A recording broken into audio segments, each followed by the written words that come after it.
Praise the Lord, praise the Lord, hallelujah. જે હતો, જે છે અને જે ફરીથી આવનાર છે, યુગાનો યુગના પરમેશ્વરની આપણે સ્તુતિ કરીએ છીએ. Hallelujah. आदि और अंत परमेश्वर की हम स्तुति करते हैं. हालेलुया. Praise the Lord. અને પ્રકટીકરણમાં 7 ગીતો છે કે જે સ્વર્ગમાં ગવાય છે. વેલ એકનો તો રાગ મેં બનાવી દીધો છે તું ઓડિયો લેવાને, અને બીજાનો રાગ આપણે જાણીએ છીએ Holi Holi Holi are you lord God almighty, worthy is the lamb, worthy is the lamb, you are holy. સો એનો રાગ ઇંગ્લિશમાં આપણી પાસે છે. બીજા ગીતો બાકી છે તો તમે બનાવી શકો. સ્વર્ગમાં એ ગીતો ગવાય છે, પ્રકટીકરણના ગીતો છે, અજાયબ મર્મોના ગીતો છે, અજાયબ સ્તુતિના ગીતો છે, અને આપણે પણ એ સાથે મળીને ગાઈ શકીએ. મંડળીઓની અંદર ગવાય. હું એવું ઈચ્છું છું કે એ સ્વર્ગના ગીતો મંડળીની અંદર ગવાય. Hallelujah. આપણે પ્રકટીકરણના પુસ્તકને જોઈ રહ્યા છે. હું આશા કરું છું કે તમે એની સમજ મેળવી રહ્યા છો, અને સમજ મેળવવાને કારણે મળતો આનંદ મેળવી રહ્યા છો. તમારી કોમેન્ટ્સને માટે ખૂબ આભાર, તમારી લાઇક્સને માટે ખૂબ આભાર. અને આજે પણ તમારી કોમેન્ટ્સ આપશો, તમારી લાઇક્સ આપશો, અમને ખબર પડે ક્યાંથી તમે જોઈ રહ્યા છો. એટલીસ્ટ તમે જોઈ રહ્યા છો તો હાલેલુયા કે પ્રેઝ ધ લોર્ડ લખશો, અમને ખબર પડે કે અમે તમારે સારું પ્રાર્થના કરી શકીએ. પ્રકટીકરણના પુસ્તકમાં આજે પણ આપણે આગળ કેટલીક વાતો શીખવાના છે. ગઈકાલે આપણે જોયું કે ત્રીજી મુદ્રા જ્યારે તોડી અને ત્યારે કાળો ઘોડો નીકળ્યો. પણ મેં તમને સમજાવ્યું કે કાળો ઘોડો એટલે શૈતાન નહીં સમજવાનું, કારણ કે બધું જ અહીંયા એ થઈ રહ્યું છે જે સગળું ઈસુ ખ્રિસ્તની આધીનતામાં છે. Amen. ઈસુના અધિકાર નીચે છે. Amen. એ જ વસ્તુઓ થઈ રહી છે. Hallelujah. આ પ્રકટીકરણના પુસ્તકનો કેપ્ટન શૈતાન નથી, આપણો રાજા પ્રભુ ઈસુ છે. Praise the Lord. Hallelujah. Hallelujah. એ મારી નંખાયેલ ભગવાન જે સ્વાપદને હરાઈ દેશે, Hallelujah. રાજ્યોને જીતી લેશે, Hallelujah. અને સગળું એના મહિમામાં રૂપાંતરિત કરી દેશે. હાલેલુયા. Hallelujah.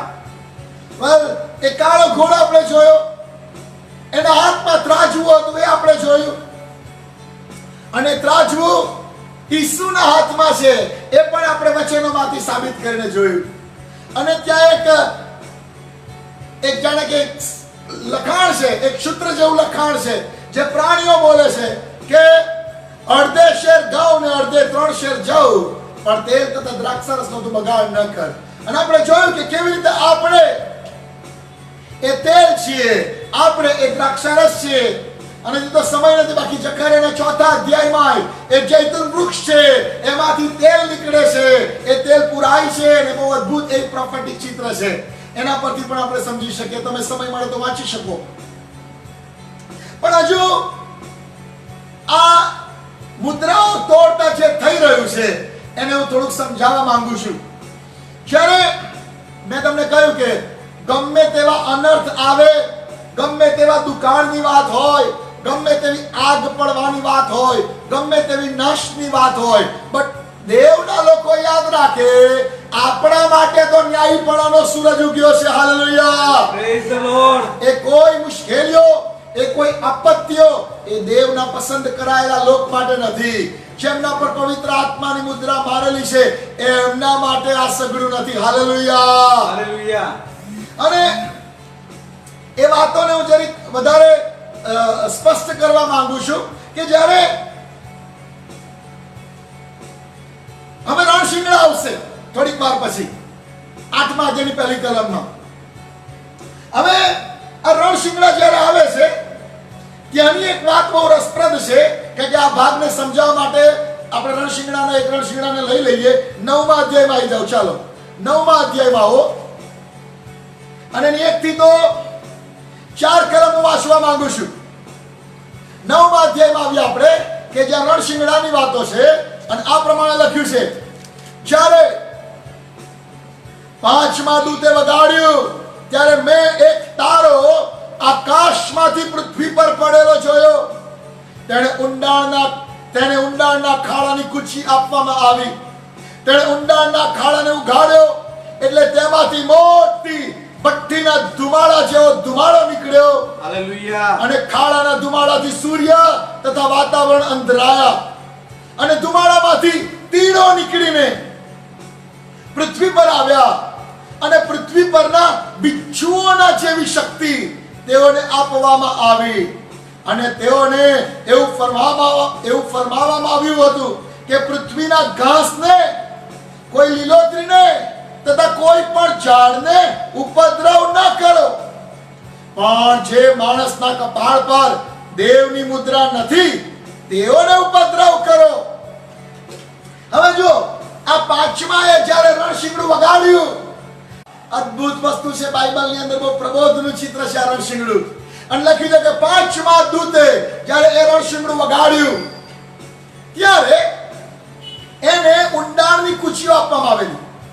એક તારો પડ્યો, ઊંડાણની કૂચીઓ આપવામાં આવી. એને ઊંડાણને ઉઘાડ્યું, જાણે કે નર્ક ઉઘાડ્યું, જાણે કે જ્યાંથી ન્યાય ધુમાડો નીકળ્યો, સૂર્ય અને આખું વાતાવરણ અંધરાયું. પછી લખે છે એમાંથી તીડો નીકળી આવ્યા અને એ તીડો આ પૃથ્વી પર બિચ્છુઓ જેવા હતા. તમને ખ્યાલ હશે અત્યારે ભારતના બહુ બધા રાજ્યોમાં તીડોનો હુમલો થયેલો છે અને આ તીડો એ દેવના ન્યાય શાસનની એક રીત છે બાઇબલમાં. અત્યારે ભારતના કેટલાક રાજ્યોમાં એ તીડો આવ્યા છે અને તીડોની એક ખાસિયત છે, એ જે પ્રાંત પર હુમલો કરે એ રાજ્ય કે શહેર એ વિસ્તારમાં લીલું કશું ના રહેવા દે. ઘાસ, ઝાડ, પાન, થડ, ફૂલ બધું ખાઈ જાય. અને અહીંયા લખ્યું છે બહુ બધા તીડો નીકળ્યા. તીડોનું કામ જ એ. અને જો તમને ખ્યાલ હોય તો મિસરના જે 10 અનર્થ આવ્યા એમાંનો એક અનર્થ હતો એ તીડનો હતો. અને પુષ્કળ તીડ આવ્યા, એમણે ઉગેલી ફસલ ખાઈ ગયા. અરે ઝાડના થડઈ આમ એના મોટા મોટા છોડા ઉખાડીને ખાઈ જાય, બધી હરિયાળીનો નાશ કરે, કશું ફૂલ, ફળ, ઝાડ રહેવા ના દે, બધું ખાઈ જાય. પણ અહીંયા બહુ વિચિત્ર વાત એ છે કે નીકળ્યા બહુ બધા તીડો, એ બહુ બધા તીડો નીકળ્યા, પણ આજ્ઞા એમને એવી આપવામાં આવી તમારે લીલોતરી ખાવાનું નહીં, તમારે ઘાસ ખાવાનું નહીં, તમારે ઝાડને અડવાનું નહીં અને કોઈ પણ પ્રકારની લીલોતરીને અડવાનું નહીં. હવે આપણને આશ્ચર્ય થાય, આ તીડ તો આવે છે એટલા માટે કે તેઓ ઘાસ ખાઈ જાય, તેઓ ઝાડ પાન ખાઈ જાય, હરેક લીલા પત્તા તેઓ ખાઈ જાય, એટલા માટે તો એ આવે છે. પણ અહીંયા આ તીડોથી જાણે કે ન્યાય શાસન આવ્યું, પણ દેવની આજ્ઞા એવી છે તમારે લીલોતરી ખાવાની નહીં. અને આ વસ્તુ એક પ્રબોધપૂર્ણ દ્રષ્ટિકોણ પ્રગટ કરે છે, કારણ કે ઉત્પત્તિના પહેલા અધ્યાયથી દેવનો એ ઈરાદો છે કે આ પૃથ્વી એડનવાળી જેવી બની જાય. હાલેલુયા. આ આખી પૃથ્વી એડનવાળી જેવી બની જાય, એ હરિયાળીથી ભરપૂર થાય. અને એટલા માટે જાણે આ તો પ્રગટ કરે છે ગમે તેવા અનર્થો આવશે, દેવના ઈરાદાને લગતું છે, એને કોઈ રંજાડી શકશે નહીં, એને કોઈ મુશ્કેલીમાં લાવી શકશે નહીં. પણ લખ્યું છે શું?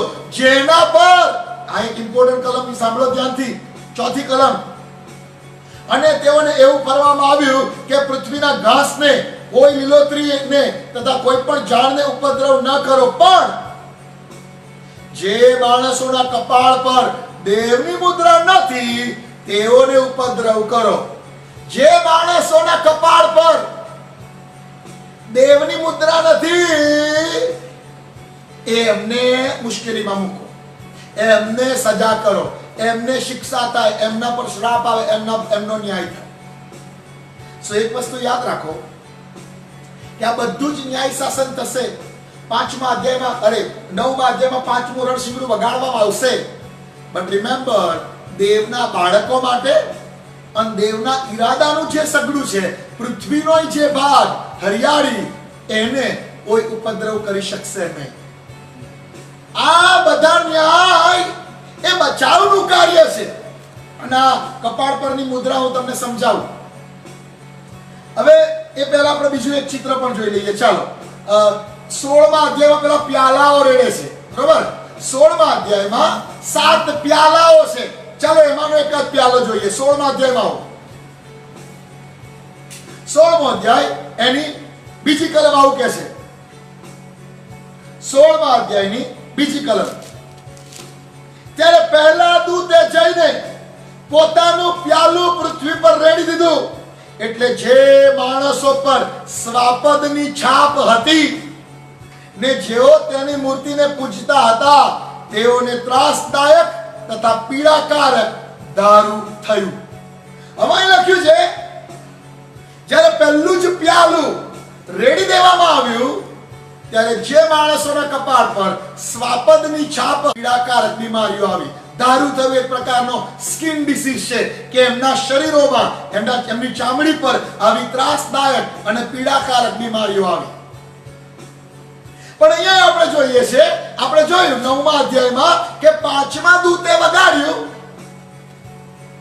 ત્યારે દેવે ના પાડી, ઘાસ નહીં ખાવાનું, તો તીડો ખાઈશું, તમારે લીલોતરી નહીં ખાવાની. અરે બાઇબલ આખું એમ કે છે આપણે દેવની ખેતી છીએ. હાલેલુયા. આપણે કોની ખેતી? દેવની ખેતી છે. આપણને કોણ સ્પર્શી શકે? આપણે દેવના જાણે કે રોપાઓ છીએ. આપણે દેવની ખેતી છીએ. આ પૃથ્વી પરની હરિયાળી આપણે છીએ. અને એ જે ન્યાયકારક તીડો છે એમને સ્પષ્ટ આજ્ઞા છે મારી હરિયાળીને અડવાનું નહીં. હાલેલુયા. તીડોનો તો સ્વભાવ જ છે કે લીલોતરી સાફ કરી નાખે. પણ યાદ રાખો, પ્રકટીકરણનો કોઈ પણ અનર્થ દેવના બાળકોને સ્પર્શી શકશે નહીં. હાલેલુયા. હાલેલુયા. પણ અહીંયા લખ્યું છે જેમના પર દેવની છાપ મારેલી ના હોય એમને મુશ્કેલીમાં મૂક. અને આપણે વાંચ્યું 16મા અધ્યાયમાં પહેલું પ્યાલું રેડ્યું ત્યારે કહેવામાં આવ્યું જેમના પર શ્વાપદની મુદ્રા છે એમને મુશ્કેલીઓ થશે. હવે પ્રશ્ન એ થાય, હાઉ ટુ આઈડેન્ટિફાય તમારા પર કોની છાપ લાગી છે? ભાઈ તમારા પર કોની છાપ લાગેલી છે? અને એટલે એના પર નિર્ભર છે કે શ્રાપ કોના પર આવશે અને કોના પર નહીં આવે. હવે છાપ મારવાની જે વાત છે બહુ લાંબો એનો આખો સ્ટડી છે કે જે આખો સ્ટડી આપણે અહીંયા લઈ શકતા નથી. પણ આ જે છાપ મારવાની વાત છે એની શરૂઆત થઈ એક ખરાબ માણસથી શરૂઆત થઈ. પણ છાપ મારવી એનો મૂળ અર્થ એ હતો કે બચાવવાને માટે છાપ મારવી. જ્યારે કાઈને હાબેલને મારી નાખ્યો અને પછી દેવે જ્યારે કાઈનને પૂછ્યું તારો ભાઈ ક્યાં છે? તો કે હું એનો રખેવાળ છું, એનું લોહી મને ભૂમિમાંથી બૂમ પાડે છે.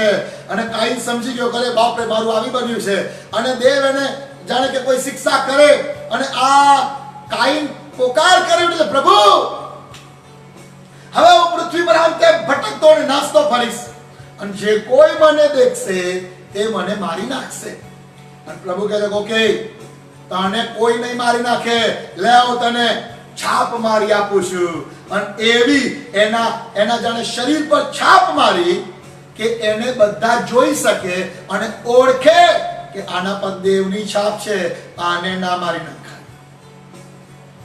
હતો ખરાબ માણસ પણ એને દેવની આગળ પોકાર કર્યો અને દેવે કહ્યું ઓકે તને કોઈ મારી નહીં નાખે. સો દેવે એનો બચાવ કરવા માટે એના પર છાપ મારી. હવે આજે તમારા મારા કપાળ પર કોની છાપ છે? અને બાઇબલમાં ઢગલા બંધ કલમો છે એની કે આપણા પર કોની છાપ છે. હું માનું છું કે તમે સમજતા હશો ને હું ઈચ્છું પણ છું કે હવે તમે તમારા ફ્રી સમયમાં એનો અભ્યાસ કરીને એક નોટ તૈયાર કરી શકો કે કોના માથા પર છાપ વાગેલી છે, મારા માથા પર કઈ છાપ વાગેલી છે. પણ આપણો સ્ટડી પૂરો કરવું ઝડપથી એટલા માટે એફએસીઓને પત્ર પહેલો અધ્યાય 13મી કલમ આપણે એક જ કલમ વાંચી લઈએ. એફએસી 1 અને 13 આવું લખ્યું છે પણ તમે હાલેલુયા હાલેલુયા. તમે પણ સત્યનું વચન એટલે તમારા તારણની સુવાર્તા સાંભળીને અને તેના પર વિશ્વાસ રાખીને તેનામાં વચનના પવિત્ર આત્માથી મુદ્રાંકિત થયા. હાલેલુયા. હાલેલુયા. જેઓએ વચન સાંભળ્યું, જેઓએ વિશ્વાસ કર્યો, એમના પર પવિત્ર આત્માનો સિક્કો મારેલો છે. હાલેલુયા. હાલેલુયા. અને એટલે પ્રકટીકરણના ગમે તેવા અનર્થો આ પૃથ્વી પર આવશે, મારા અને તમારા કપાળ પર, વિશ્વાસ કરનારાઓના કપાળ પર વચન સાંભળ્યું એને લીધે પવિત્ર આત્માથી મુદ્રાંકિત થયા. હાલેલુયા. હાલેલુયા. અને એટલે રાજ્યના માણસો, દેવના માણસો, પવિત્ર આત્માના માણસો, તમારે મારે બીવાની જરૂર નથી કે કેમનું થશે અને શું થશે. જે કાંઈ થશે આશીર્વાદનું કારણ બનશે. આમેન. જે કાંઈ થશે મહિમાવંતું થવાનું છે. હાલેલુયા. આપણે તો મહિમામાં પ્રવેશ પામવાનો છે. આ બહુ મહત્વની વસ્તુ છે. એવું નથી કે આપણે સ્વાર્થી છીએ, બધાના માટે તક છે. આજે દેવનું વચન ઇઝ ઓપન ફોર ઓલ. કોઈ પણ ધર્મના, કોઈ પણ જ્ઞાતિના, કોઈ પણ લોકો એ વચન પર વિશ્વાસ કરીને પ્રભુ દ્વારા એ છાપ મરાવી શકે છે પોતાના કપાળ પર. પણ એ દરેક વ્યક્તિનો સ્વતંત્ર ઈચ્છા શક્તિનો નિર્ણય છે કે એને પ્રભુને જીવન સોંપવું કે ના સોંપવું. અને એટલે કોઈ બહાનું કાઢી શકશે નહીં અને કોઈ બાંધા કાઢી શકશે નહીં. પ્રભુ આમનું આમ હતું, તેમનું તેમ હતું. નો, પ્રભુ આગળ કોઈ આર્ગ્યુમેન્ટ થશે નહીં. કદાચ તમે તમારા મંડળીના પાસ્ટર જોડે બહુ બધી આર્ગ્યુમેન્ટ કરી શકો, બટ રિમેમ્બર, આકાશમાં કોઈ આર્ગ્યુમેન્ટ નથી. ત્યાં સીધું ન્યાય શાસન છે. દેવ અદ્દલ ન્યાય કરનાર ઈશ્વર છે. સૌ હું આશા રાખું છું કે આ વાતો તમે સમજ્યા હશો. હવે આ છાપ અને મુદ્રાને યુટ્યુબ પર બધા બહુ લોકો બહુ જુદી જુદી રીતે સમજાવે છે, અને હું એમાં બહુ પડવા માંગતો નથી. કારણ કે મને આ એક કલમમાં કન્ફર્મ માહિતી મળી ગઈ છે કે જેઓએ વચન સાંભળ્યું, જેઓએ વિશ્વાસ કર્યો, એઓ પવિત્ર આત્મા પામ્યા, અને તે જાણે દેવનું મુદ્રાંકિત થવું એ છે. હવે આનાથી વધારે મારે બહુ ઊંડાણમાં નથી ઉતરવું, કારણ કે સ્વાપદની છાપઈ છે અને એ હું પ્રભુ કૃપા આપશે અને સમજાઈ શકીશ. પણ બહુ બધા જુદા જુદા નવા નવા ખ્યાલ લઈ આવે છે. જ્યારે નવું પેલું બારકોડ નીકળ્યું, તમને ખ્યાલ હશે મોલમાં અને બધી પ્રોડક્ટ ઉપર અત્યારે બારકોડ હોય છે પાછળ, કે જેના પર અમે ક્લિક કરે એટલે ઓળખાઈ જાય કે આ શું છે. એ બારકોડ જ્યારે નવું નીકળ્યું ત્યારે અમુક ખ્રિસ્તીઓ ઊભા થઈ ગયેલા, જો આ છાપ છે. હવે અત્યારે તો પેલું 3D આવી ગયું અને હવે તો તે બોડીમાં ચીપ આવવાની છે, એટલે ચીપ નખાવશો તો આ એ પેલી છાપ થશે ને. એ બધું ટેકનોલોજીની દ્રષ્ટિથી નથી ભાઈઓ. ભાઈઓ અને બહેનો, હું તમને કહેવા માંગુ છું, આ કોઈ પેલી સાયન્સના દ્રષ્ટિકોણથી સમજવાની વાત નથી કે તમે ચીપ નખાવશો, તમારી ઓળખાણ તમારા શરીરમાં હશે, એનાથી બધું આમ કામ થશે. ભાઈ એ બધી ટેકનોલોજી છે. અહીં જે લખ્યું છે બધું ચિહ્નાત્મક છે, છાપ મારેલી છે. યસ, મેં વિશ્વાસ કર્યો, ઈસુનું વચન સાંભળ્યું, મને પવિત્ર આત્માનું દાન મળ્યું છે, હું મુદ્રાંકિત થયેલો છું. Hallelujah. Hallelujah. So time to time જેમ જેમ ટેકનોલોજી આમથી તેમ થાય છે, એમ બહુ બધાના વિચારો આમ બરુની જેમ હલતા હોય છે. બટ હું તમને કહું છું, આ વચનોને પકડી રાખજો. આ વચનો બહારનું કશું નહીં. ઘણી વાર પેલું લખે અને એક શ્વાપદ ઉડતું આવ્યું એટલે કે હા આ પેલું હમણાં પેલા હેલિકોપ્ટર લીધા ને, એ જ છે કે હેલિકોપ્ટર કે જેની અંદર બહુ બધી મિસાઇલો અને આ તે બધું ફિટ હોય, એટલે આ તો કે વિનાશક હેલિકોપ્ટર છે, એટલે એ હેલિકોપ્ટરની વાત છે. અરે ભાઈ, એવું બધું કશું નથી. એ વિનાશક હેલિકોપ્ટરની વાત થોડી કે બાઇબલમાં કરેલી છે. બાઇબલમાં બહુ પ્રબોધપૂર્ણ અને ચિહ્નાત્મક વાતો છે. એને એવી રીતે લેવાની જરૂર નથી કે હેલિકોપ્ટર છે પેલું સ્વાપદ છે. પવિત્ર આત્મા આપણને કૃપા આપે અને હજી વધારે ઊંડાણથી આપણે સમજી શકીએ. આમેન. પણ આપણે આવો આગળ વધીએ. આગળની મુદ્રા તૂટે, ચોથી મુદ્રા ઈસુ તોડે છે અને શું થાય છે ચાલો જોઈ લઈએ. ચોથી મુદ્રા 7 અને 8 કલમમાં છે. ઓકે, આવું લખ્યું છે, જ્યારે તેણે ચોથી મુદ્રા તોડી ત્યારે મેં ચોથા પ્રાણીની વાણી એમ કહેતી સાંભળી કે આવ. મેં જોયું તો જુઓ, ફિક્કા રંગનો એક ઘોડો તેના પર જે બેઠેલો હતો તેનું નામ મરણ હતું, અને હાદેસ તેની પાછળ પાછળ ચાલતું હતું, અને તલવારથી, દુકાળથી, મરણથી તથા પૃથ્વી પરના શ્વાપદોથી જગતમાંના ચોથા હિસ્સાને મારી નાખવાનો અધિકાર તેમને આપવામાં આવ્યો. અને હવે તમે કહેશો આ તો પાક્કું શેતાન જ છે, કારણ કે ઘોડોય પાછો એવો છે ફિક્કો, અને પાછું એના માટે લખ્યું છે કે એનું નામ મરણ છે, એની પાછળ નર્ક ચાલે છે. તલવાર, દુકાળ, મરણ અને શ્વાપદથી એ પૃથ્વીના ચોથા ભાગનો નાશ કરે છે. હવે મારા સમજો, અગેન આઈ રિપીટ, આ બાઇબલમાં મુદ્રાઓ તૂટી રહી છે ને ઈસુ તોડી રહ્યા છે, એ કદી ભૂલી જવાનું નહીં. મુદ્રાઓ ઈસુ તોડે છે, હાલેલુયા. અને આપણે 5મા અધ્યાયમાં એની 9મી કલમમાં ગીત જોઈ લીધું કે મુદ્રાઓ કેમ તોડે છે, અને મુદ્રાઓ તોડવા દ્વારા શું થાય છે, તો કહે છે કે સર્વ કુળોના, પ્રજાના, ભાષાના લોકોને તેણે પોતાના કરી લીધા. મુદ્રા મારી છે બચાવવા માટે. Hallelujah, hallelujah. સો એવી રીતે આપણે આ સમજીએ. હવે નંબર 1, સગડું ઈસુના કંટ્રોલમાં છે. Hallelujah, hallelujah. આ હાદેસ પાછળ ચાલે છે, પણ હાદેસ એનો કેપ્ટન શૈતાન નથી. નર્કનો કેપ્ટન પણ ઈસુ જ છે. હાલેલુયા. હવે આપણે સમજીએ. ચાલો, ઓકે. ફિક્કો ઘોડો, આ ફિક્કો ઘોડો, આ ફિક્કો કલર એટલે કદાચ તમને બહુ માઇન્ડમાં ના આવે, પણ ફિક્કો એટલે ગ્રેઇશ યલો જેવો ગણાય. અમુક સ્કોલર એને લીલા કલર સાથે સરખાવે છે કે લીલો અને ગ્રે કલર મિક્સ કરીએ તો કેવો થાય, એને ફિક્કો કલર કહેવાય. મારા સ્ટડી પ્રમાણે હું કહું છું કે યલો ને બ્લેક એન્ડ વ્હાઇટ થોડો ઉમેરીએ, ગ્રે કલર ઉમેરીએ, એવો કલર, અને એ એકદમ ડલ કલર ગણાય. અને આ ડલ કલર ચિત્રકારો જ્યારે ચિત્ર દોરે ત્યારે જ્યાં માંદગી પ્રગટ કરવાની હોય, ગરીબી પ્રગટ કરવાની હોય, દુઃખ અને યાતના પ્રગટ કરવાની હોય, ત્યારે આ કલર વપરાય. પ્રભુની કૃપાથી મેં ફાઇન આર્ટ્સ કરેલું છે, કલરો ભણેલો છું 5 વર્ષ સુધી, પણ દરેક કલર કશુંક સૂચવે છે. જાંબુડિયો કલર, રાજવી કલર. હાલેલુયા.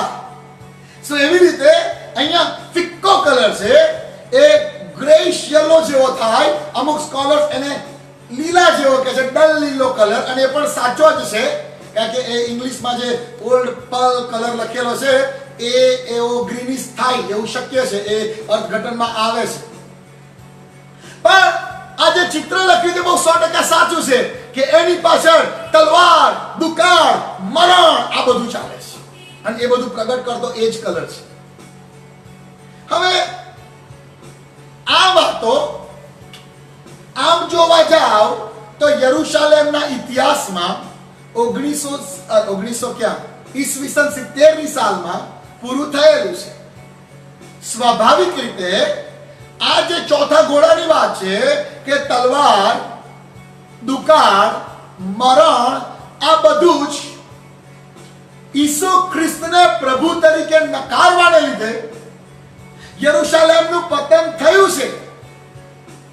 જ્યારે ઈસુ આ પૃથ્વી પર હતા, હોસાના હોસાના કહેનારા એ જ નગરના લોકો થોડાક જ દિવસોમાં એમ કહેવામાં આવે છે, એને વધસ્તંભે ચડાવો. જે માણસો એ ખજૂરીના રવિવારે ખજૂરીઓ લઈને હોસાના હોસાના કરતા હતા, એ જ બીજા ત્રીજા દિવસથી જ્યારે કેસ ચાલ્યો ત્યારે કહેવામાં આવ્યા, બારાબાસને છોડો, બારાબાસને છોડો, ઈસુને વધસ્તંભે ચડાવો. એ જ નગરના લોકો છે. અને એટલે યરુશલેમે યહૂદીઓએ આવેલા મસીહને સ્વીકાર્યો નહીં.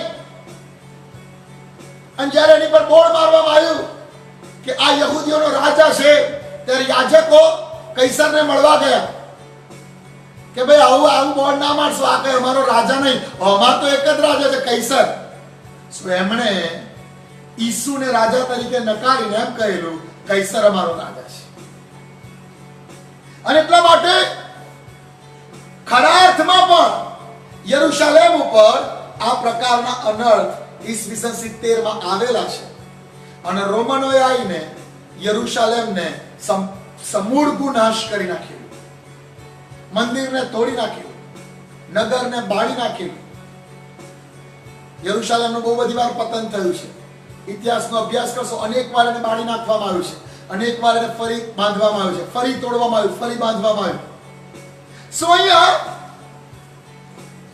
આ યહૂદીઓના પાપને કારણે આ બાબતો ઓલરેડી સ્વાભાવિક રીતે પૂરી થઈ ગઈ છે.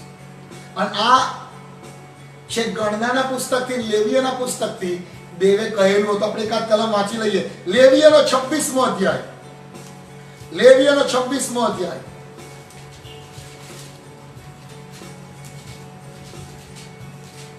આ પ્રમાણે લખ્યું છે, લેવીય એનો 26મો અધ્યાય.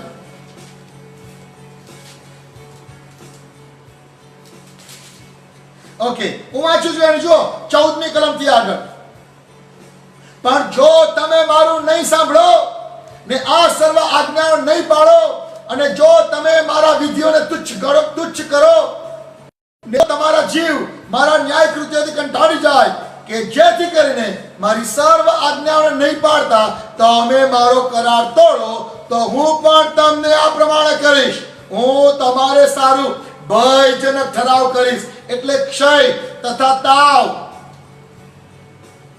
કે જેથી તમારી આંખો ક્ષીણ થશે ને તમારા હૃદય ઝૂલ્યા કરશે, અને તમારા બી વૃથા વાવશો, કેમ કે તમારા શત્રુઓ તેની ઉપજ ખાઈ જશે. અને હું તમારી વિરુદ્ધ મારું મુખ રાખીશ ને તમે તમારા શત્રુઓની આગળ માર્યા જશો. જેઓ તમારો દ્વેષ કરે છે તેઓ તમારા પર રાજ કરશે, અને તમારી પછવાડે કોઈ લાગેલો નહીં હોવા છતાં તમે નાશશો. 18 અને એ બધું થયા છતાં જો તમે મારું નહીં સાંભળો, તો હું તમને તમારા પાપને લીધે 7 ગણી વધારે શિક્ષા કરી. 7નો આંકડો જે વારે ઘડીએ ફ્રીક્વન્ટલી પ્રેક્ટિકલમાં ઉપયોગમાં લેવામાં આવે છે. પણ એ લખ્યું છે કે એ શિક્ષા એવી હશે કે તમારો નાશ કરશે, અને પછી એવું હશે કોઈ પાછળ નહીં પડ્યું હોય તો તમે નાસી જશો. અને ઈસવીસન 70 માં યરુશલેમને એવો નાશ કર્યો કે આખી પૃથ્વીમાં યહૂદીઓ વિખેરાઈ ગયા. તેઓ નાઠા પોતાનું વતન છોડીને, અને આખી પૃથ્વીમાં તેઓ વિખેરાઈ ગયા. સો સ્વાભાવિક રીતે પણ આ ફિક્કા ગોળાવાળું સંદર્શન તો પૂરું થાય. સંદર્શન એ જે પ્રેક્ટિકલ નીકળી આવ્યું એ પૂરું થયેલું દેખાય છે. પણ આપણે તો પ્રબોધપૂર્ણ રીતે શીખવાનું છે. અને આ વાતો એવી નથી પૂરી થઈ જ ગઈ છે. હા, આ બધા જ અનર્થ કહો કે ન્યાય શાસન કહો એ થશે. અને એટલા માટે આપણે જોઈએ શું લખ્યું છે. ફિક્કો ગોળો નીકળી આવ્યો, તેના પર જે બેઠેલો છે એનું નામ હતું મરણ, અને એની પાછળ હાદેશ ચાલે છે. ઓકે, હવે આ મરણ શબ્દ આવે એટલે મને તરત જ પહેલા કોરિન્થીના 15મા અધ્યાયની કલમો યાદ આવે. પહેલો કોરિન્થી 15 અને 55 માં બધું લખ્યું છે, અરે મરણ તારો ડંખ ક્યાં, અરે મરણ તારો જય ક્યાં. પણ આપણે એ વાતો હોશિયામાંથી વાંચીએ. કાળો હોશિયા પ્રબોધકનું પુસ્તક 13મો અધ્યાય.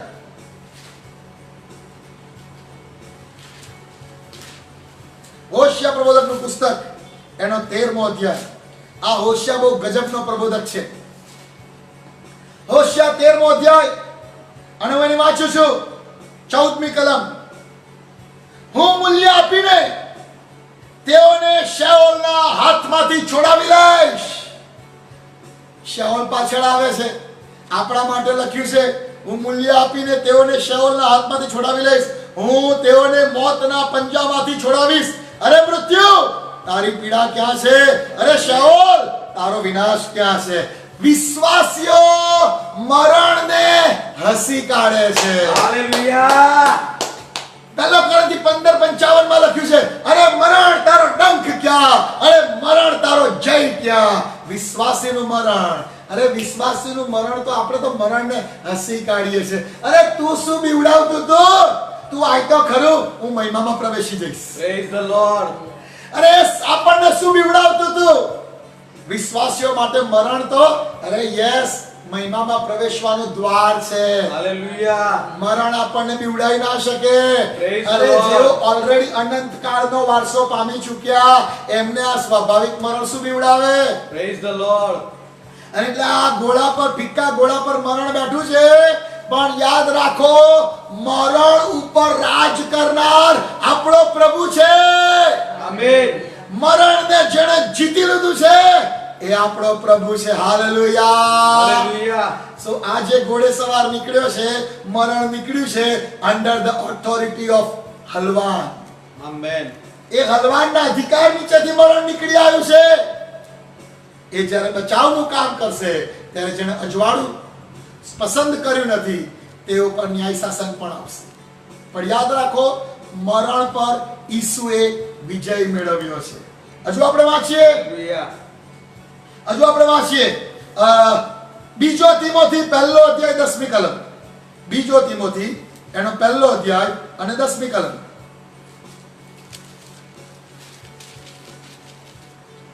આવું લખ્યું જુઓ, બીજો તિમોથી પહેલો અધ્યાય 10મી કલમ.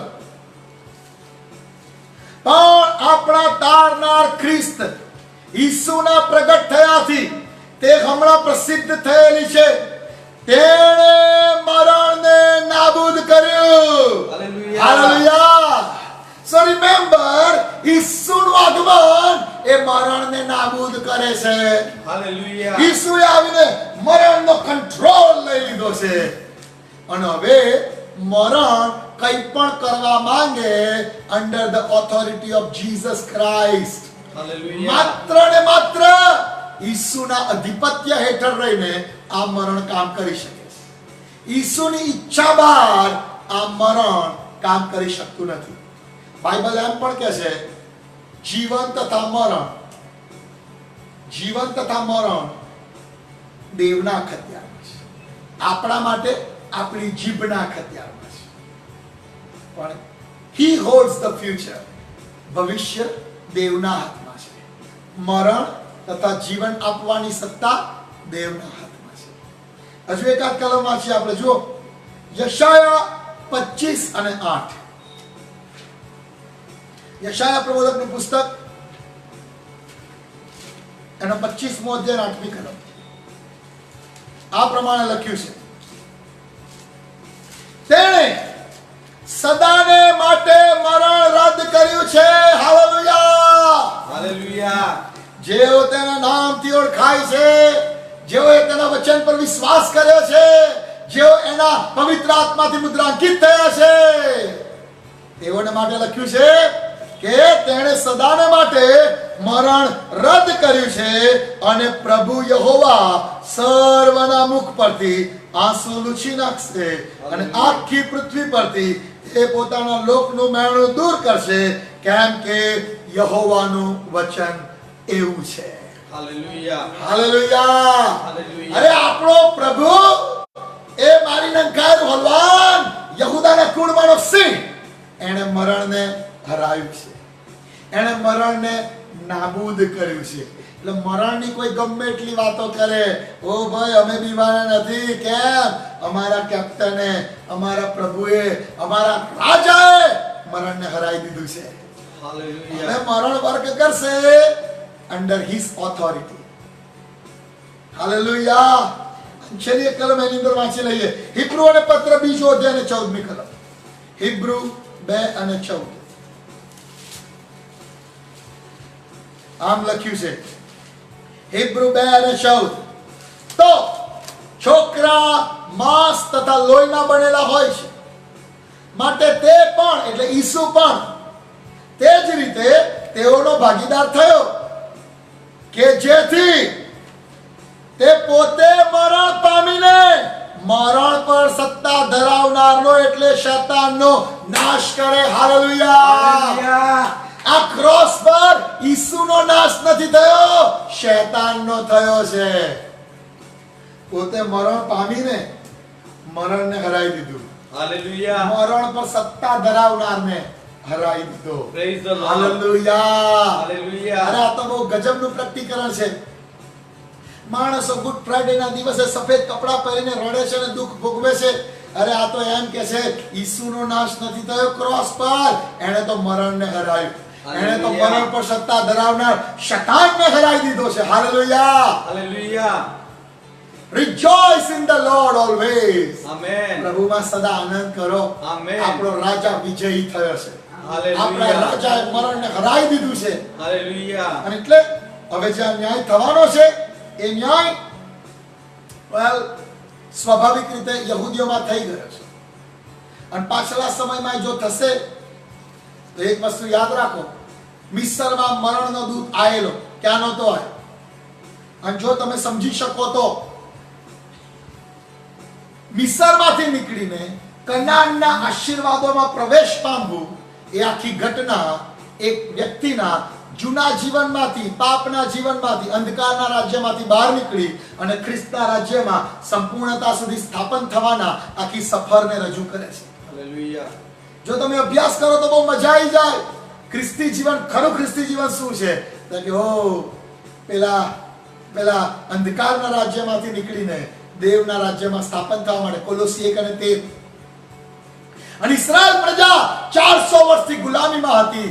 10 અનર્થો લાવીને પ્રભુ એમને છોડાવ્યા. હાલેલુયા. હાલેલુયા. કેમ છોડાવ્યા? ત્યાં મિસરીઓના પર મારા આયા એના માટે આપણે રડતા નથી. ત્યાં આપણે હરખાઈએ છે. ઇઝરાયેલીઓ પર બચાવ આવ્યો, એમનો બચાવ થયો અને એમને કનાનમાં લઈ જવામાં આવ્યા. આજે મિસર પર 10 અનર્થો આયા ને એને પ્રકટીકરણને બહુ લેવા દેવા છે. આ તો ઝીણવટ ભર્યા અભ્યાસનો સમય નથી અત્યારે, પણ એને એ 10 અનર્થો જે મિસરીઓ પર આયા, અનર્થો મિસરીઓ પર આયા, ઇઝરાયલ પર તો આશીર્વાદ જ આવ્યો. અને ત્યાં એમ લખ્યું છે તીડો આવ્યા. એ તીડો આખા મિસર પર આવ્યા, પણ જ્યાં રામસેસ ગોશેન નામનો દેશ હતો, જ્યાં ઇઝરાયેલીઓ રહેતા હતા, એ તો એને બાજુ તીડો ગયા નહીં. એ લીલોછમ રહ્યો. હાલેલુયા. એ ગોશેન દેશ અને એમાં રામસેસ નામનું સ્થળ કે જ્યાં યહૂદીઓ અને ઇઝરાયેલીઓને સ્થાપન કરેલા, એ જગ્યા તો દેવની વાડી જેવી જ રહી. હાલેલુયા. તીડોએ બીજું બધું સાફ કરી નાખ્યું. પ્રકટીકરણમાં કહ્યું નહીં ઘાસ ખાવાનું નહીં, લીલા છોડવા ખાવાનું નહીં, મારા લોકને અળવાનું નહીં. અને તીડો રામસેસ ગોશેનમાં નહોતા ગયા. પાણી લોહી સમાન થઈ ગયું. મિસરનું પાણી થયું, રામસેસ ગોશેનનું પાણી લોહી સમાન નહોતું થયું. અંધારું આવ્યું, આખા મિસર પર આવ્યું 3 દિવસ. રામસેસ ગોશેનમાં અજવાળું હતું. મરકી આવી, કરા પડ્યા, દેડકા આયા, જુઓ આવી, એ બધું જ મિસરમાં થયું. દેવના લોકો પર આવ્યું નહીં. હાલેલુયા. હાલેલુયા. સો મારું સાંભળનારા દેવના લોક મંડળી, આપણે ચિંતા નથી કરવાની, કારણ કે અનર્થો આવશે. બટ રિમેમ્બર, એ છેલ્લા દિવસે જ્યારે મરણનો દૂત ફર્યો, તમે એમ કહો કે આ તો ચોથો ઘોડેસવાર જ લાગે છે. 10મો અનર્થ જ્યારે મિસરમાં મરણનો દૂત ફર્યો, પણ હું તમને કહું, એમના પર તો એક હલવાનના લોહી દ્વારા એમની પાર શાખો પર નિશાન કરવામાં આવેલું, મુદ્રા કરવામાં આવેલી હલવાનના રક્તની. અને મરણના દૂતે જોયું, એ આ ઘરમાંથી તો લોહી લઈ લેવામાં આવ્યું છે, અહીં આપણે કોઈને નહીં મારવાનું. એ દૂત તેઓને એમને મૂકીને ચાલ્યો ગયો. હાલેલુયા. હાલેલુયા. યાદ રાખો વાલા, ગમે તેવા સંઘર્ષો આવશે ખરા, ન્યાય થશે. ઈસુએ કિંગડમ ઓફ ગોડ, દેવના રાજ્ય સંબંધી બહુ બધા પેરાબલ્સ કહેલા છે, દ્રષ્ટાંતો કહ્યા છે. હવે એ દ્રષ્ટાંતો બહુ મર્મ ભરેલા છે. તમે જો એનો અભ્યાસ કરો તો તમને ખબર પડે દેવનું રાજ્ય કેવું છે. ઈસુએ બહુ ગજબના, જેને કહેવાય કે આમ જ્ઞાન અને બુદ્ધિથી ભરાઈને જે તે પ્રકારના લોકો સાથે એ રીતે વાત કરી. એ સ્ત્રીઓ અને બાળકો, સ્ત્રીઓ હોય એવી જગ્યાએ વાત કરે કે ઓ દેવનું રાજ્ય ખમીર જેવું છે. એક સ્ત્રીએ લઈને લોટમાં ભેદ મેળવી દીધું, એટલે સ્ત્રીઓને તરત સમજાઈ જાય, ઓ દેવનું રાજ્ય આવું છે. એ માછીમારોની જોડે વાત કરે કે અરે દેવનું રાજ્ય એક ઝાડ જેવું છે. એ વેપારીઓની જોડે વાત કરે કે દેવનું રાજ્ય એક મોતી શોધનાર વેપારી જેવું છે. બધા જુદા જુદા જેને કહેવાય કે વિષયો દ્વારા એમણે સમજાવ્યું. અને એક વિષય જે એક દ્રષ્ટિકોણથી સમજાય છે, બહુ ગજબનું છે. કેમ લખ્યું છે? દેવનું રાજ્ય ખેતરમાં બીજ વાવનાર એક માણસના જેવું છે. એ ગયો અને તેણે પોતાના ખેતરમાં બીજ વાવ્યા, પણ રાત્રે શત્રુ આવીને એમાં કડવા દાણા વાવી ગયો. હવે દાણા મોટા થયા, છોડવા ઉગવા માંડ્યા, અને ખબર પડી, ચાકરોએ આવીને એ વાડીના શેઠને કહ્યું, ધણીને કહ્યું કે આપણે તો સારા બીજ વાવેલા અને પ્રેઝ ધ લોર્ડ એ ઉગ્યા છે, પણ શત્રુ આવીને એમાં કડવાઈ વાવી ગયો છે, અને એટલે કડવાઈ ઉગે છે. તમે આજ્ઞા કરો તો અમે જેમ કડવા કાપી લઈએ. અને ખેતરનો ધણી શું કહે છે? એમ કે ના, અત્યારે એને એમને એમ રહેવા દો. રખેને તમે કોઈ કડવો છોડવો કાપવાની જગ્યાએ મારા સારા બીજને કાપી નાખો. અને એટલે હું કહું છું, એને વધવા દો. સારા બીજે પુષ્કળ વધે અને પેલા કડવા વાયેલા છોય વધતા. કાપણીના દિવસે બધું પર ખાઈ જશે. કાપણીના દિવસે હજુ નાના છે, તમે બહુ પારખી નહીં શકો, પણ એ જ્યારે પરિપક્વ થશે ત્યારે ચોખ્ખા ઓળખાઈ જશે કયા કડવા દાણા અને કયા સારા દાણા. અને ત્યારે કાપવામાં વધારે સારી સૂઝ પડશે. એટલે ભલે બેયને વધવા દો. અને આ દેવના રાજ્યનું ઉદાહરણ છે. એટલે એવું નથી કે ઈસુ આવશે ત્યારે જ આવશે જ્યારે બધા તારણ પામી જશે. ઈસુ આવશે ત્યારે ઘણા એવા હશે કે છેલ્લા સમય સુધી એમણે ઈસુને પ્રભુ તરીકે કબૂલ નહીં કર્યા હોય, અને તેઓ પર આ અનર્થો આવશે અને તેઓ અનંત કાળના નાશમાં જશે. અને એટલે આપણે સમજી શકીએ છીએ આ જે બધા અનર્થો લખ્યા છે એ દેવની મંડળી માટે નથી, દેવના લોકો માટે નથી, પણ એવા ઘણાઓ હશે કે જે બધું જ જોયા છતાં, બધું જ સાંભળ્યા છતાં ઈસુનો પ્રભુ તરીકે સ્વીકાર કરશે નહીં, અને તેઓના ઉપર દેવનું ન્યાય શાસન આવશે. માલાઓ, મંડળી શાંત રહે, મંડળી ગભરાય નહીં. Hallelujah, hallelujah. ચલો ઝડપથી પાંચમું ને છઠ્ઠું રણશીંગડું જોઈએ.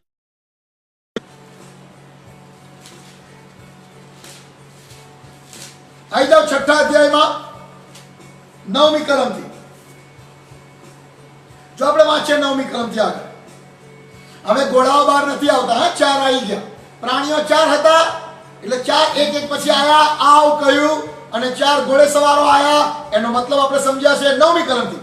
જ્યારે તેણે 5મી મુદ્રા તોડી, હાલેલુયા, હાલેલુયા, ત્યારે દેવના વચનને લીધે તથા પોતે જે સાક્ષીને વળગી રહ્યા હતા તેને લીધે મારી નાખવામાં આવેલાના આત્માઓને મેં વેદી તળે જોયા.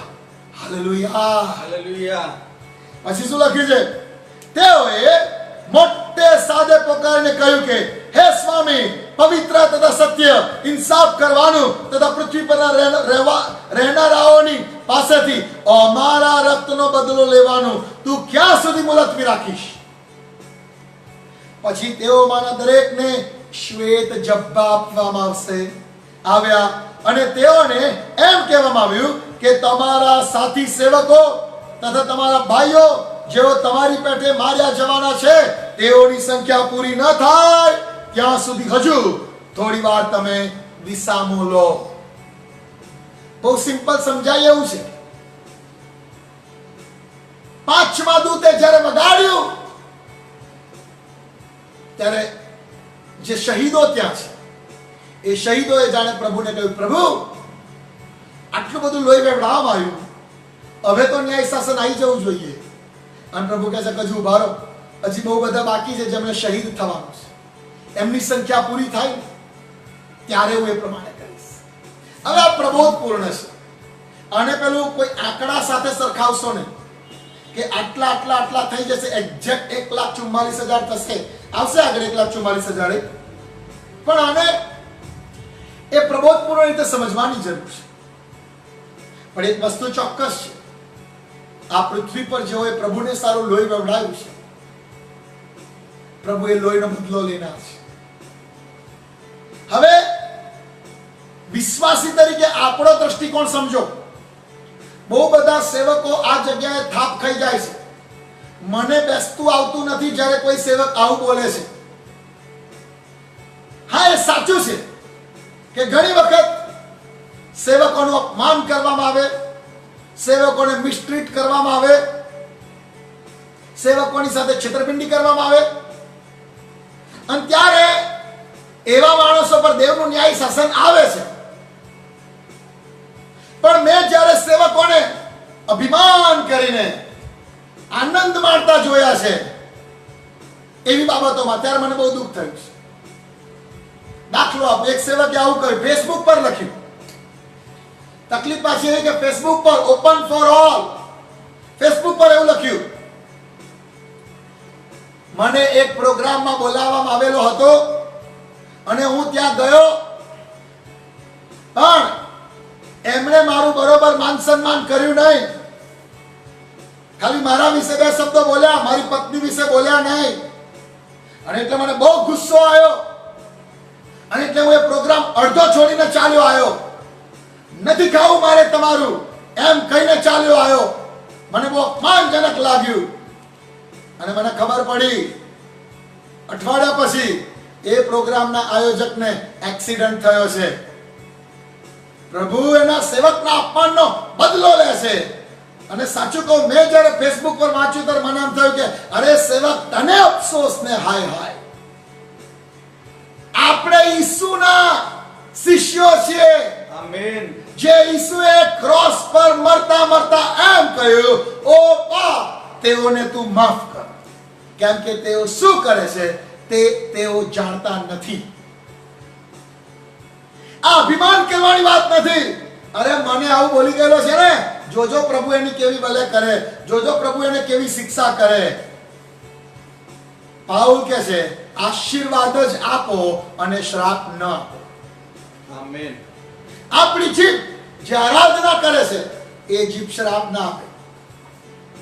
જૂના કરારના દાખલા ભલે રહ્યા કે એલીશાએ શ્રાપ આપ્યો અને બે રીછડીઓ આવી. નવા કરારમાં દેવ મને તમને એમ કહે છે, શ્રાપ ન આપો. એવી અપેક્ષા ના રાખો કે મારી પડોશી મને બોલી ગઈ છે ને, જોજો હવે કશુંક થશે, ધરતીકંપ થશે ને એનું ઘર પડશે. એવી અપેક્ષા ના રાખશો. એવી અપેક્ષા ના રાખશો કે તમને કોઈ મુશ્કેલીમાં મૂક્યા છે એના લીધે એનું નુકસાન થાય. દેવ કરે તો ભલે, ન્યાય કરવાનું દેવના હાથમાં છે. ન્યાય કરવાનું દેવના હાથમાં છે. પણ સેવકો એમાં આનંદ ના ઉઠાવે કે જોયું મને આમ કરેલું ને, પ્રભુએ ખબર પાડી દીધી, જો એક્સિડન્ટ થયો ને. મેં એવા સેવકોને જોયા છે કે જે એવું માને કે મારી સંસ્થામાંથી મને છોડી જેટલા ગયા એ બધા શૈતાનના અને આ બધા નરકમાં જવાના. મારી સંસ્થા છોડી મને આગેવાન તરીકે નકાર્યો એટલે પત્તી ગઈ વાર્તા. હવે તમે બધા નરકમાં જવાના. 100% ખોટું. અને કોઈ આગેવાન એવું અભિમાન ના કરે, કોઈ પ્રેરિત એવું અભિમાન ના કરે. ખરો પ્રેરિત એમ કહેશે, છેલ્લે દિવસે એનો આત્મા બચી જાય. વાલાઓ, આ એક બહુ મહત્વની બાબત છે આજના યુગ માટે. કારણ કે સેવકો આવી અમુક બાબતોનો પોતાના જીવન માટે અભિમાન કરવા ઉપયોગ કરે છે. કે જેમ આ શહીદોના આત્માએ પ્રભુને કહ્યું, પ્રભુ બદલો ક્યારે લેવાના છો? અને પ્રભુ કે ઉભા રહો, હજી થોડીક વાર છે. એમ પછી કે મેં પ્રભુ કહ્યું, પ્રભુ બદલો લો, પેલા કશું કરો. અને બોલો કે એક્સિડન્ટ થઈ ગયો, બોલો માંદો પડ્યો, જો દાખલ કર્યો છે. દેવ કરે તો ભલે કરે, આપણે એમાં આનંદ નહીં માનીએ અને આપણે એવી ઈચ્છાઓ નહીં રાખીએ કે મને નુકસાન પહોંચાડનારનું વધારે મોટું નુકસાન થાય. આ ઈસુનો સ્વભાવ નથી. ઈસુનો સ્વભાવ તો એ છે, ઓ બાપ, તેઓને માફ કર, કેમ કે તેઓ જાણતા નથી તેઓ શું કરી રહ્યા છે. હાલેલુયા. હાલેલુયા. આગળનું જોઈએ. છઠ્ઠાએ વગાડીને શું થયું? 12મી કલમ. ત્યાર પછી જ્યારે છઠ્ઠી મુદ્રા તોડી, 12મી કલમ, જ્યારે તેણે છઠ્ઠી મુદ્રા તોડી ત્યારે મેં જોયું તો મોટો ધરતીકંપ થયો. હાલેલુયા. અને સૂર્ય નિમાળાના કામળા જેવો કાળો થયો. આખો ચંદ્ર લોહી જેવો થઈ ગયો, અને જેમ ભારે પવનથી અંજીરી હાલી ઉઠે અને તેના કાચા ફળ તૂટી પડે, તેમ આકાશમાંના તારાઓ પૃથ્વી પર પડ્યા. વળી આકાશ વાળી લીધેલા ઓળિયાની પેઠે જતું રહ્યું, અને દરેક પહાડ તથા બેટને પોતપોતાના ઠેકાણેથી ખસેડવામાં આવ્યા. જગતના રાજાઓ, મોટા માણસો, સેનાપતિઓ, શ્રીમંતો, પરાક્રમીઓ તથા દરેક દાસ તથા સ્વતંત્ર એ તમામ ગુફાઓમાં તથા પહાડોના ખડકોને ઓથે સંતાઈ ગયા. તેઓ પહાડોને તથા ખડકોને કહે છે કે અમારા પર પડો, અને રાજ્યાસન પર બેઠેલાની નજર આગળથી તથા હલવાનના કોપથી અમને સંતાડો, કેમ કે તેઓના કોપનો મોટો દહાડો આવ્યો છે, અને કોનાથી ઊભું રહેવાય. જેમ જેમ 1 2 3 4 6 7 આવે ને એટલે ક્લાઇમેક્સ આવતું જાય, ન્યાય શાસનનું ક્લાઇમેક્સ આવતું જાય. જાણે આ ફાઇનલ જજમેન્ટની સ્ટોરી છે કે એ દિવસે પરાક્રમીઓ હશે ને એ કહેશે પાડો, અમારા પર પડો, અમને ઢાંકી દો, કેમ કે તેમના આગમનનો પ્રભાવ અમે જીવી શકીએ એમ નથી. મેં જોયું છે આ જગતમાં પોતાને બહુ જ્ઞાની માનતા હોય અને એમને મૂર્ખ બનતા મેં જોયા છે. પોતાને બહુ હોશિયાર માનતા હોય એમને મેં મૂર્ખ બનતા જોયા છે. ઈસુના દહાડે એની સામે એના બાળકો જ દોડીને ભેટવા જશે. Hallelujah, hallelujah. આપણને કોઈ પ્રોબ્લેમ નહીં ભાઈ, આપણને કોઈ પ્રોબ્લેમ નહીં. એનું સેકન્ડ કમિંગ હશે તો હું ઈચ્છું કે હું જીવતો હોઉં, મારી આંખો ઉગાડી હોય ને ઈસુ આવે તો કેવું સારું. અને એવું ના થાય તોય મને ચિંતા નથી, કારણ કે અહીંયા આંખો બંધ થશે, સિદ્ધિ એના રાજ્યાસનની આગળ ખુલશે. Hallelujah, hallelujah. પણ એના સેકન્ડ કમિંગમાં, એના અલ્ટિમેટ ન્યાયમાં પણ આપણે બાળકો તો દોડીને એને ભેટીશું, હાલેલુયા. એની સાથે તણાઈ જઈશું. Praise the lord. સંતાવા વાળા બીજા આદમ ને હવા સંતાવા ક્યારે ગયા? જ્યારે પાપ થયું ત્યારે. બાકી તો રોજ સામે દોડીને જાય, એ દેવના પગલાનો અવાજ સંભળાયો, દોડે, પ્રભુને મળે. એક દિવસ સંતાઈ ગયા અને એ જ સ્ટોરી જાણે ફરી રિપીટ થવાની છે. પણ જેઓને હલવાનના વસ્ત્રથી પાપ ઢાંકી દેવામાં આવ્યું છે તેઓ એના રાજ્યાસન પર બેસશે. હાલેલુયા. હાલેલુયા. આગળ જોઈએ હવે શું થયું. ત્યાર પછી 7મો અધ્યાય, મેં 4 દૂતને પૃથ્વીના 4 ખૂણા પર ઉભા રહેલા જોયા. પૃથ્વી પર, સમુદ્ર પર અથવા કોઈ ઝાડ પર, પર્વત પર, ઝાડ પર પવન ના વાય એટલા માટે તેઓએ પૃથ્વીના 4 વાયુને અટકાવી રાખ્યા. હવે 4 વાયુને અટકાવી રાખ્યા. સમય નથી, જખારિયા પ્રબોધક એ 4 વાયુઓને આ 4 દૂતો સાથે સરખાવે છે. 4 વાયુઓ એ 4 દૂતો સાથે સરખાવે છે જે પૃથ્વી પર અનર્થ લાવવાના છે. જોઈએ આપણે ઝડપથી. બીજી કલમ, વળી મેં બીજા એક દૂતને ઉગમની દિશાથી ચડતો જોયો. તેની પાસે જીવતા દેવની મુદ્રા હતી. હે, એની પાસે શું હતું? જીવતા દેવની મુદ્રા. હાલેલુયા. અને જે 4 દૂતોને પૃથ્વી પર તથા સમુદ્રને ઉપદ્રવ કરવાની સત્તા આપવામાં આવી હતી તેઓને માટે તેણે મોટે ઘાટે હાથ મારીને કહ્યું, હવે જુઓ, આ 4 દૂતો નીકળી ગયા છે, આ 4 ઘોડેસવારો નીકળી ગયા છે, આ 4 વાયુઓ, જખારિયાના પુસ્તક પ્રમાણે કહું તો એ બધું ન્યાય શાસન તૈયાર છે. એવા સમયે એક દૂત ઉત્તરેથી નીકળ્યો. એના હાથમાં શું છે? દેવની મુદ્રા. અને પછી શું લખ્યું છે? એને મોટે ઘાટે કહ્યું, 3જી કલમમાં, જ્યાં સુધી અમે અમારા દેવના દાસોને તેઓના કપાળ પર મુદ્રા કરી ન રહીએ ત્યાં સુધી તમે પૃથ્વીને અથવા સમુદ્રને અથવા ઝાડોને ઉપદ્રવ કરશો નહીં. હવે આ 4 રોકી દે. સ્ટોપ, સ્ટોપ, સ્ટેચ્યુ, રોકાઈ જાઓ. કેમ? તમે જાઓ એ પહેલા હજુ એક દૂત આવે છે. સિક્કો લઈને આવે છે, દેવની મુદ્રા લઈને આવે છે. હજુ જે વિશ્વાસ કરે એના પર મુદ્રાઓ મારવા માટે તૈયાર છે કે એ બધાને બચાવવામાં આવે. હાલેલુયા. હાલેલુયા. હું તમને કહું, દેવ અંત સુધી એની કૃપામાં જળવાઈ રહેનાર ઈશ્વર છે. આમેન. એમનો ગુસ્સો, એમનો ક્રોધ એવો નથી કે એમના કંટ્રોલમાં ના હોય. દેવ જાણે ન્યાય શાસન મધ્યે કૃપાને સંભાળે છે. અને એવી એક કલમ છે યર્મિયાના વિલાપમાં, તે આ બધા સંકટો મધ્યે, આ રોષ મધ્યે કૃપાને યાદ કરનાર ઈશ્વર છે. હાલેલુયા. યર્મિયાના વિલાપમાં ગજબની એ પુસ્તક છે, પણ એમાં આ છે કે તે રોષ મધ્યે કૃપાને સંભાળનાર ઈશ્વર છે. આમેન. હાલેલુયા. અને આ દૂતે કહ્યું, હે ચારે અનર્થો રોકાઈ જાઓ, હમણાં આ કોઈ અનર્થ એપ્લાય કરશો નહીં. હજુ મને એકવાર જવા દો, હજુ મારે સિક્કા મારવા છે, હજુ મારે બચાવનું કામ કરવું છે. અને પછી આગળ લખ્યું છે, ચોથી કલમ, અને મુદ્રિત થયેલાની સંખ્યા મેં સાંભળી, ઇસ્રાયેલ પુત્રોના સર્વ કુળોમાંથી 1,44,000 મુદ્રિત થયા. પછી લખ્યું છે યહૂદાના કુળમાંના બાળક. જો હવે કુળનો ક્રમ બદલાઈ ગયો છે. એકચ્યુઅલી આખા જૂના કરારમાં પહેલું કુળ આવે રૂબેન, પછી શિમ્યોન, પછી લેવી, પછી યહૂદા. હવે ક્રમ બદલાઈ ગયો, પહેલું કુળ યહૂદા. કેમ? અરે યહૂદાના કુળમાંથી એ સિંહ આવ્યો જેના દ્વારા તારણ આવ્યું.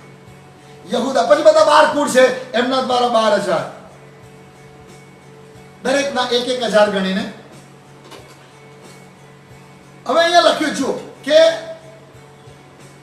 સોરી, દરેકમાંથી 12,000. 12 કુળ છે અને દરેક કુળમાંથી 12,000 ને બચાવવામાં આવ્યા. અને એટલે એમ કહેવાય કે 1,44,000. અને 1,44,000 નો મર્મ મેં તમને જણાવેલો છે. ઘણા સેવકો એવું કહે છે બસ 1,44,000 સંતો થઈ જશે ને એટલે પ્રભુ આવી જવાના. એવું એકચ્યુઅલ ગણતરીમાં તો 1,44,000 ક્યારના થઈ ગયા. અત્યારે જ ખરા ભક્તો કહો તો લાખોના લાખો છે આખા વિશ્વમાં. કરોડો ખરા ભજનારાઓ છે. હું તમને કહેવા માંગુ છું, આ પ્રબોધપૂર્ણ આંકડો છે. 12 ગુણ્યા 12,000 અથવા તો 12 ગુણ્યા 12 ગુણ્યા 1,000. જૂના કરારના યહોવાના લોક 12, બીજા 12 નવા કરારના યહોવાના લોક 1,000. દેવના સમયની સંપૂર્ણતા. હું તમને કહું, દેવ એક માણસને મારતા પહેલા 50 રીતો શોધે છે કે એમનો આન બચાવી લો. આમેન. તમે વિચાર કરો, જ્યારે સવારના પોરમાં યાજકો પકડીને લાવે છે, શું તો કે મૂસાના નિયમ શાસ્ત્ર પ્રમાણે એવીઓને પથ્થરે મારવાની. અને ઈસુ રસ્તા મળી જાય છે અને કહે છે ચલો આને પૂછો એ શું કહે છે, ગુરુજીને પૂછો. અને કહે છે ઈસુ, જો મૂસાના નિયમ શાસ્ત્રમાં શું લખ્યું છે, કોઈ વ્યભિચાર કરતું પકડાય તો પથ્થરે મારી નાખો, લખ્યું છે કે નહીં? હવે તું શું કહે છે? હવે ઈસુનું કેરેક્ટર જુઓ. નિયમ શાસ્ત્ર કોણે આપેલું? ઈસુ એ જ દેવ છે કે જેને નિયમ શાસ્ત્ર આપ્યું. એ પોતાના જ નિયમ શાસ્ત્ર પ્રમાણે ન્યાય કરે તોય એમ થાય કે આ વ્યભિચારી સ્ત્રીને પથ્થરે મારી નાખવાની. અને નિયમ શાસ્ત્ર જે યાજકો બગલમાં લઈને ફરતા હતા એ જીવતું જાગતું એમની સામે ઉભેલું ઈસુના રૂપમાં, કારણ કે એ દેવનો શબ્દ છે. હાલેલુયા. હાલેલુયા. પેલા લોકો આ લખેલા પુસ્તકમાંથી કહેતા હતા જો આમાં શું લખ્યું છે, વ્યભિચારી સ્ત્રીને પથ્થરે મારી નાખવાની. અને જીવતું પુસ્તક એમ કહેતું હતું આને બચાવી કેમ નહીં લઉં. એમ વિચારતા હતા ઈસુ, જીવતું પુસ્તક આને બચાવી કેમ નહીં લઉં. છોય મેં જ કહ્યું કે વ્યભિચારીણીને તો પથ્થરે મારવાની, પણ મારે ગમે તે થાય એને બચાવી છે. અને આખરે નીચે નમીન કશુંક લખ્યું. એ જો લખ્યું શું એ લખ્યું હોત તો દુનિયામાં બધા હજારો ભાષણ વધી ગયા હોત, પણ પ્રભુએ લખ્યું નહીં. અને બહુ વિચારતો હતો પ્રભુ શું લખ્યું હશે. મને નથી ખબર, પણ મને એવું લાગે છે ખરું કે કદાચ એવું કશું કન્યા ભાષામાં લખ્યું કે જે વાંચે ને એને પોતાનું જ પાપ પંચાય. તું પેલી તારીખે થાય એટલે પછી શું કહ્યું, હા જેને એકે પાપ ના કર્યો પહેલો પથ્થર મારે. અને પેલું લખાણ પર જોવે ને એને પોતાનું જ પાપ પંચાતું હશે કે શું ખબર નહીં, ઉપર જઈને પૂછીશું. બધા જતા રહે. બાકી તમે શું માનો છો? એ જમાનાના યાજકો પથ્થર નાખીને જતા રહે, એનો મતલબ એમ આખા ગામની આગળ તે સ્વીકારે છે મેં પાપ કર્યું છે. અને એ યાજકો એવા નહોતા કે આ ગામ આગળ સ્વીકારે કે મેં પાપ કર્યું છે, અને તો પથ્થરો નાખીને જતા રહ્યા. અને ઈસુ કહે છે ભાઈ તને કોઈને દોષિત ના ઠરાય? તો કે ના પ્રભુ, કોઈને ના ઠરાય. તો કે જા, હું નહીં ઠરાવતો, બચી ગઈ તું. હાલેલુયા. હાલેલુયા. દેવ એના પોતાના વચનમાં લખેલું હશે ને તો એ છેલ્લે સુધી બચાવ કરવા એ દૂતને મોકલશે. હાલેલુયા. નક્કી કરી નાખેલું કે બલામને પાડી જ દેવો છે, બલામને મારી જ નાખવો છે, તો એ દૂતને મોકલી દીધો, જા તલવાર લઈને પાડ દે ને. અને તોય છેલ્લે ગધેડીને આંખો ખોલી, કદાચ બચી જતો હોય તો, પણ ના બચ્યો.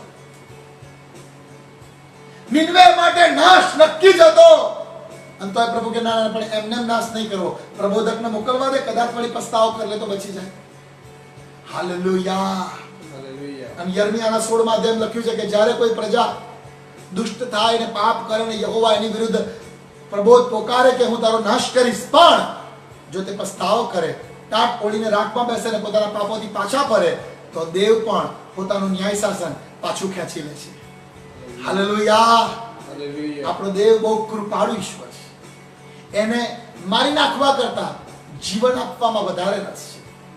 આપણે જેવો મંડળી છે, કાંઈ ચિંતા કરશો નહીં, આપણા માટે તો વચનનો વારસો રાખી મૂકેલો છે. વચનના દેશનો વારસો આપણો છે, જે પ્રભુ આપણને આપશે.